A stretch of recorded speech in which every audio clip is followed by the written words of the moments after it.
प्रत्येक व्यक्तीला जो प्रश्न पडलेला आहे की अजितदादांचा जो ॲक्सिडेंट होता तो एक अपघात होता का घात होता, हा प्रश्न प्रत्येक व्यक्तीला पडलेला आहे। काल मुंबईकडे येत असताना पिंपरी चिंचवडमध्ये जेव्हा माझी गाडी स्लो झाली, सिग्नल लागलं होतं,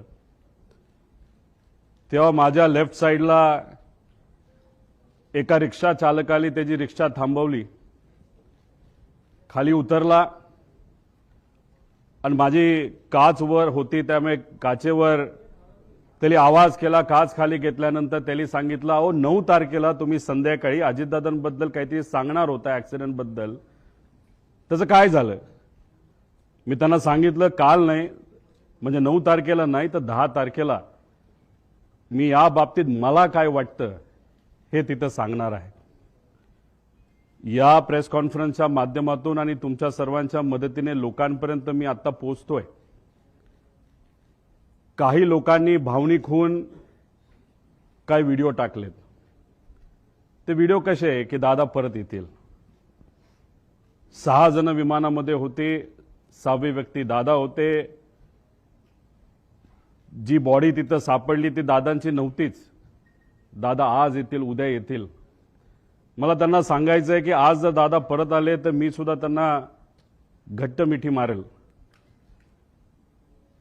पण ॲक्सिडेंट झाल्यानंतर 6 दिवस दररोज जेव्हा मी उठत होतो तेव्हा मला असं वाटत होतं काहीतरी घाणेरडं स्वप्न मी तिथं बघितलेलं आहे की दादांचा ॲक्सिडेंट झाला आणि ते फक्त स्वप्नच होतं आणि खऱ्या अर्थाने ही गोष्ट घडली नाही असं कुठेतरी मला तिथं वाटत होतं। कधीपर्यंत? जेव्हा दादांचा एक स्वेटर तो सुद्धा जळलेला, त्यांची चप्पल, त्यांचं घड्याळ जे दररोज ते घालायचे आणि ते घड्याळ दादा कधी पण त्यांचा जो वेळ असतो ते 15 मिनिटं पुढे ठेवायचे। 9 वाजलं त्या घड्याळात वाजले होते आणि ते जळलेलं घड्याळ बंद पडलेलं तिथं मी बघितलं आणि जे कोणी तिथं बघत होते त्यांच्या डोळ्यात अक्षरशः अश्रू होतं, कोणी निशब्द झाले होते, कोणाला काहीच बोलता येत नव्हतं।